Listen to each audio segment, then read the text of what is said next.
We continue now at the top of Daf Chaf Aleph Amud Beis Meseches Shevuos. This is Shevuos Daf 21b. The Gemara is continuing to ask on what we said previously, that by a case of achalti and lo achalti, by a case of a shvu in the past tense, that there is malchus for such a violation.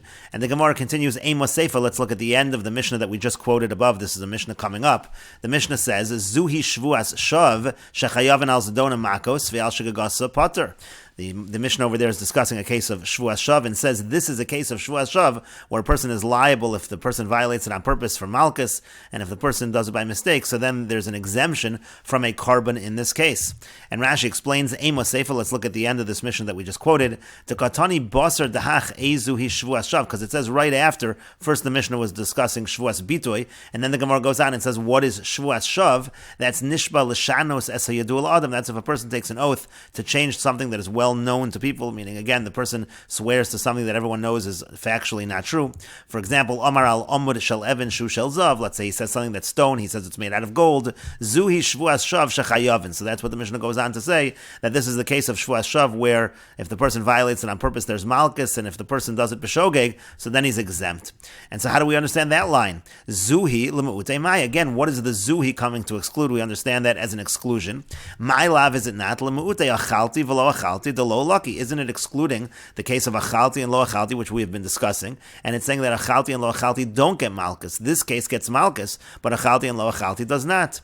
And the Gemara says, lo, no, that's not what it means. Zui dal shigagasa pater mi carbon. What the Mishnah means is this is a case where b'shogeg there's an exemption from a carbon. Aval achalti v'lo achalti al shigagasa chayev carbon. But in the case of achalti and lo achalti, so there b'shogeg, there if it's done by mistake, the person would be liable to bring a carbon. For Rabbi Akiva, and then the Mishnah is following Rabbi Akiva, the mechayev l'sha'avar kilahaba, who says that a person is chayev to bring a carbon on past tense Shavuos, just like on future tense Shavuos. Now the problem is over here we're saying that we just said on the previous Amud that the first part of the Mishnah is actually Rabbi Yishmael, and saying that really the person is going to be exempt from a carbon in this situation. Ha'amrit reisha Rabbi Yishmael. You just said before on the previous Amud that the first part of the Mishnah is Rabbi Yishmael, and again according to Rabbi Yishmael there's an exemption from a carbon in this situation. Now we're saying what follows Rabbi Akiva, that it's chayiv on l'sha'avar in a carbon. Reisha Rabbi Yishmael, v'sefer Rabbi Akiva. Are you saying that the beginning of the Mishnah is Rabbi Yishmael and the end is Rabbi Akiva? That doesn't make sense. And so the Gemara instead says Kula Rabbi Akiva. Actually, the entire Mishnah is Rabbi Akiva. V'reisha lav l'mu'utei achalti v'lo achalti mi carbon. And we're going to go back on what we said before. The beginning of the Mishnah is not coming to exclude. In the beginning of the Mishnah also it said zuhi. It's not coming to exclude a case of achalti and lo achalti from carbon. Elo l'mu'utei ochel v'lo achal mi malchus. Rather, it's excluding a future tense kind of a shvua, like for example, ochel and lo achal. Let's say the person says he's going to eat and then he actually does not eat. It's excluding that case from malchus. The person did not eat, so he did no action in that situation, and he's not going to get malchus. Avol carbon mechayev, but a carbon, there would be a chiyav in such a situation. And Rashi explains, Elul mutei ochel v'lo achal mimalchus. Again, the first part of the Mishnah is excluding a case where he takes a shvua that he will eat and then he does not eat. So there he is not going to get malchus. V'achi kamra means to say as follows: Zuhi lo ochel v'achal. That first part of the Mishnah is talking about where the person takes a shvua not to eat and then he does eat. There isn't a maisa. There is an action. It's a lav sheyesh bo maisa. Techayav al zdona makos. Over there, if he violates it on purpose, he gets malchus. Tehavale lav sheyesh bo maisa. Again, that's a lav sheyesh bo maisa. Aval ochel v'lo achal. But let's say he takes a shvua to eat and he does not eat, so then lo lucky, so then he will not get malchus. That's what the beginning of the Mishnah is saying. Again, it's excluding that future tense situation from malchus. And the Gemara continues, umayshna. Now, what is the difference? Rashi explains, umayshna kolomar hechi mashma mimasnisin d'lamutei ochel v'lo achal. How do you know that first part of the Mishnah is talking about that future tense? He takes a shvua to eat and he does not. Dilma lamutei nami achalti v'lo achalti. Maybe it also is coming to exclude achalti and lo achalti v'tikshilach, and then it's going to be a question against what you're saying. How do you know it's excluding this particular situation? And the Gemara answers very simply, Mistabra makes sense to say, Koi bilahabo, if the Mishnah is dealing with a future tense kind of shvua, Mimayit lahabo, so then it's excluding another kind of future tense kind of shvua. That would make more sense. Koi bilahabo, Mimayit l'shavar, you're going to say that we're talking about a future tense and we're excluding a past tense. That would not make as much sense. And so therefore that's how we know that first part of the Mishnah is excluding specifically that future tense kind of a shvua. Again, he takes a shvua to eat and he does not eat, and therefore you can say that the entire Mishnah is actually Rabbi Akiva, and we have no question in terms of achalti and lo achalti. And the Gemara continues at the two dots. The Mishnah said, Shavua shelo ochel v'yachal kol shu chayiv. It says if the person takes an oath not to eat, and then he eats any amount, it could be even the smallest amount, he is going to be liable, and that is the opinion of Rabbi Akiva. And the Gemara says, Iboilahu, they had the following question.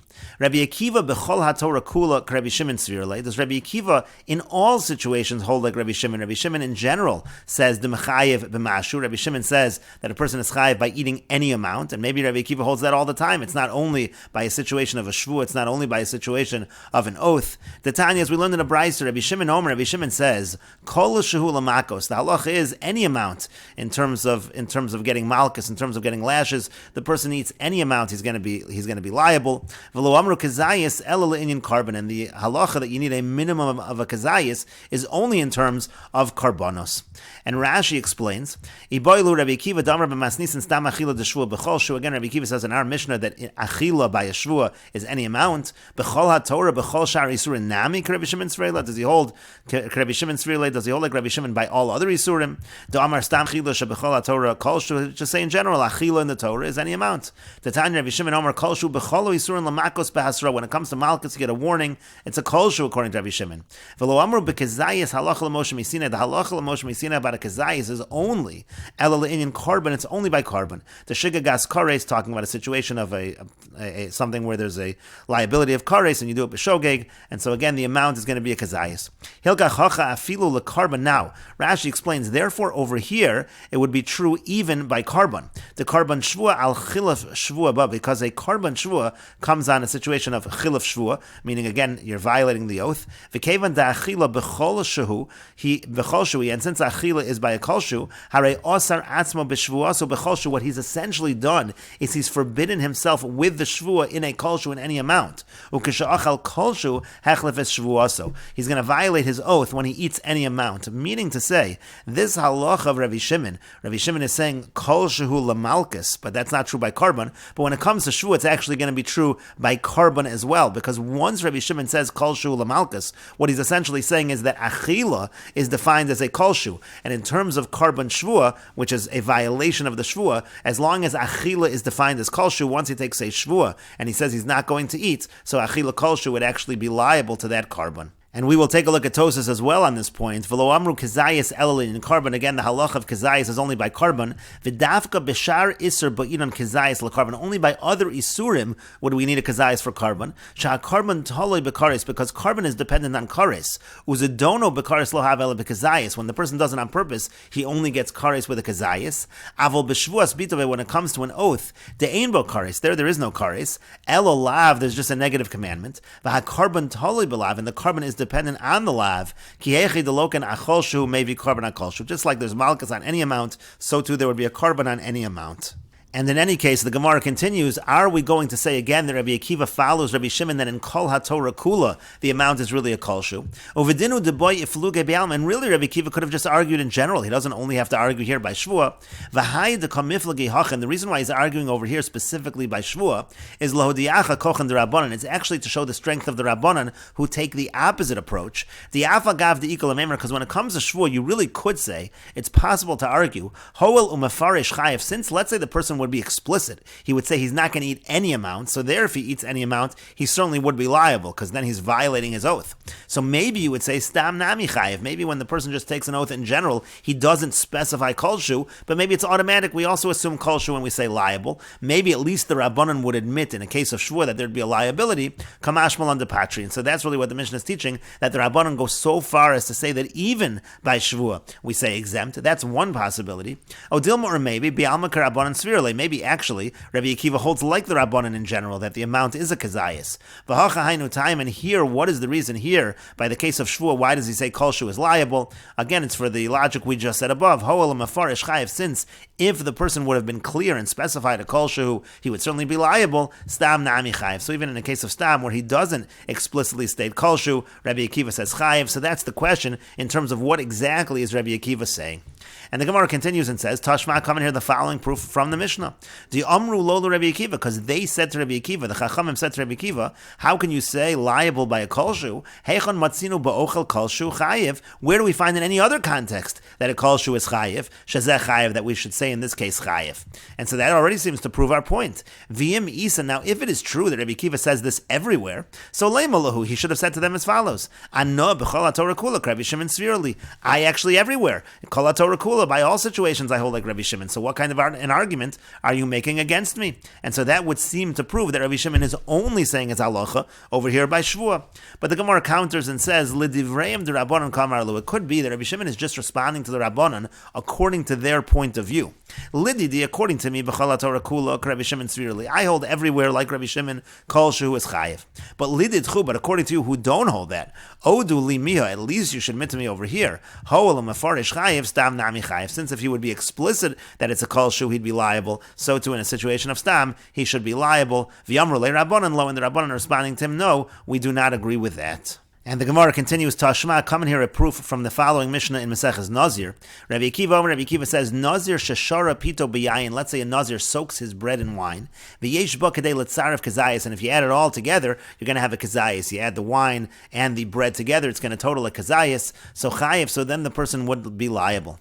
But the Gemara asks, V'isal gadaitach, now if it should enter your mind that bi'alma Rabbi Shimon svirle, that in general Rabbi Akiva holds like Rabbi Shimon, that you never need to have a share of a kazayis, kol shu is always chayiv. So lama li l'tzaref, what does Rabbi Akiva have to say that you have to join together the wine and the bread? Automatically, the person should be liable with a kol shu. This would seem to indicate that in kol haTorah kula, Rabbi Akiva does say that the amount is a kazayis.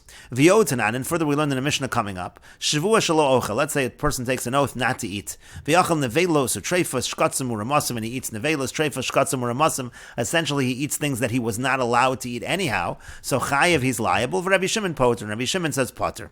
V'havinan ban, we ask on this Mishnah, amai chayiv, why should the Tanna Kama say chayiv in this case? Mushba me Har Sinai, there's already an oath against him from the time of Har Sinai. You're not allowed to eat these things anyhow. So the Shevuot is not adding anything that's generally not considered to be a violation of a Shevuot if the person was already prohibited from eating nevelos and treifas and shkatzim and ramasim. And so the Gemara says, Rav Shmuel v'Rab Yochanan da'amri tarvayu. Rav and Shmuel and Rab Yochanan, they all say, bekolel dvarim hamutarim im dvarim huasur. And what we're talking about is where the person was not making a shvuah only on not eating things that are not kosher, he was including things that are mutter as well. So the shvuah was adding something, and therefore if the shvuah is adding something, so then we say that it would be considered a shvuah, and there is a violation according to the Tanna Kama. And the Gemara continues, Reish Lakish Amar, Reish Lakish says, Iyata motzi ela ibe mefarish chatzi shir v'aliba derabbanan. You're not going to find the situation where the person is adding something, except in the following. Let's say, for example, in the oath, the person specifies that even chatzi shir, even less than the minimum amount, is going to be usher. So then he has added something according to the Rabbanan, because again, the violation by nevelas, treifas, shkatzim, and ramasim is really going to be a minimum shir of kazayis. But if the person says chatzi shir, so then he's adding something through that Shavuot. He's adding something that he wouldn't have been liable to before. And ibistam, I'll leave it to Rabbi Akiva. And according to Rabbi Akiva, you don't even need it to be b'mefarish, because again, according to Rabbi Akiva,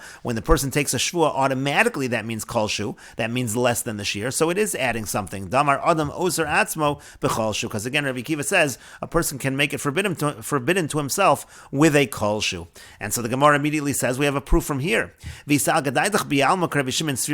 if it should enter your mind that in general Rabbi Akiva holds like Rabbi Shimon that always there's a chiyuv for any amount, for less than the shir. So kol shu nami mushba v'yomin me'ar Sinai. This approach wouldn't help, because even if the shavua is on a kol shu, but already kol shu is prohibited according to Rabbi Shimon. So again, it's mushba v'yomin me'ar Sinai, and so therefore it certainly seems that in general Rabbi Akiva does not agree that a kol shu is enough, and it's only over here. Elalav shma mina. Rather, we see from here bi'alma k'rabbanan svirale, that in general he holds like the rabbanan shma mina, and the Gemara says indeed we see that this is the case.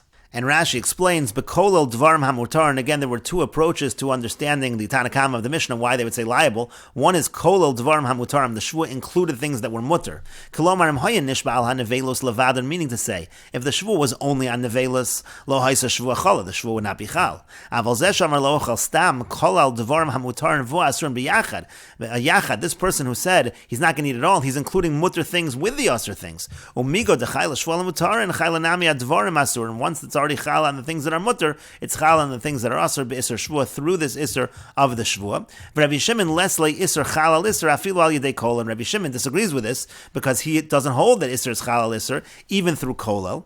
V'reish lakish amar na Reish Lakish, he said a different approach, the chatzi shir approach. Time of the rabbanon lav misham kolelu. That's because Reish Lakish holds that the rabbanon are not saying because of the reason of kolel. The lo amrinam kolel b'isur shvuah kidim afarish Reish Lakish time lekamon. Reish Lakish is going to explain later on that they don't say kolel by isur shvuah. Rather, it's the chatzi shir explanation. Iatam motzi sheis chayev ella b'chatzi shir. The only way the person is going to be chayev is by chatzi shir. She'eno mushba olav mehar Sinai, because again, that's not prohibited from Har Sinai. Umisham shvuah mechayev. It's only the shvuah that's including that. Oh, b'mefarish lo ochel chatzi shir v'aliv d'Rabbanan d'Masisen. Either he's explicitly saying in the shvuah he will not eat a chatzi shir, that would follow the Rabbanan. The amri d'stamin daito l'chol shehu uv'mefarish modu. Again, the Rabbanan, they say in general. We don't say it's kol shehu, it's only when you explain that. Or you can go like Rabbi Akiva. Ibistam matzis mukmis la'ali b'Rabbi Akiva. Let's say it's stam, that would follow Rabbi Akiva. Da'amar adam hanishba lo ochel stam daito lesor atzma b'chol shehu. Because Rabbi Akiva again says if a person says stam, he's not going to eat. What the intention is that it means to say a kol shehu. And the Gemara continues at the two dots. The Mishnah said, Amru lo Rabbi Akiva. They said to Rabbi Akiva, Hechon matzino. Again, where do we ever find that a person is liable by a kolshu? The Gemara questions this. V'lo, do we really not find that? V'harei namola. What about eating an ant? There it can be less than a kazayis. The Gemara says, Bir yashani. There it's a whole entity. It's a whole creature. So that is different. The Gemara says, V'harei hektish. But what about hektish? There also, it doesn't need to be that amount of a kazayis. The Gemara says, well, haba inan shava pruta. There it goes by the value. It needs to be a shava pruta, worth a pruta. That's the amount. There is a shear that we do care about. V'harei mefarish. What about the case of mefarish? Let's say the person explicitly says in the oath, the kolshu. The Gemara says to that, mefarish nami kibir yadami. Mefarish is the equivalent of a birya. That's the equivalent of a whole creature. V'harei offer. The Gemara says, well, what about dirt? There also you don't need that shear. Ella, rather, the Gemara says, and Rashi explains, v'harei nemola v'chein kol birya katana, any small creature. The ledivrei hakol chayav malchus. Over there, everybody agrees that the person is chayav malchus. The tanan Meseches makos. Rabbi Shimon yatem modim beochol nemola kol shuchayev. Rabbi Shimon actually says over there in makos that don't you admit by nemola kol shuchayev. Amru lo memnei kibir yasa. They respond to him that that's a whole creature. And Rashi continues, v'harei hektish. What about hektish? Who mischayev mi'ila b'shava pruta. The halacha by hektish is a person is chayev mi'ila as long as it's worth a pruta. V'afilu b'pachos mikazayis, even if it's less than a kazayis. Umeshani, the Gemara answers to that, habayin on shava pruta. Well, there is a requirement of shava pruta. Shezeh shiro, so there is a minimum shir over there.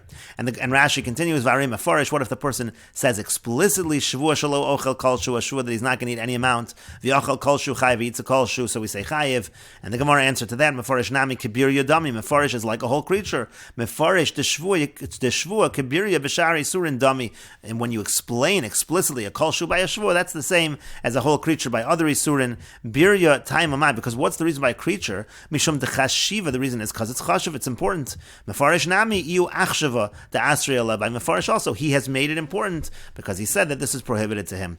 And then the Gemara asked v'harei offer. What about dirt? Ha'omer shvua shelo ochel offer. If a person takes an oath, he says that he's not going to eat dirt. To kasal kadaitach right now we think to kaven the lav bar achila, since it's not even something that's edible. Lo shayich be shir achila. It's not relevant to talk about a minimum amount of achila. V'chay b'chol shu and ischayev in any amount. And we will continue with this discussion in the next video on Daf Chav Beis Amud Aleph.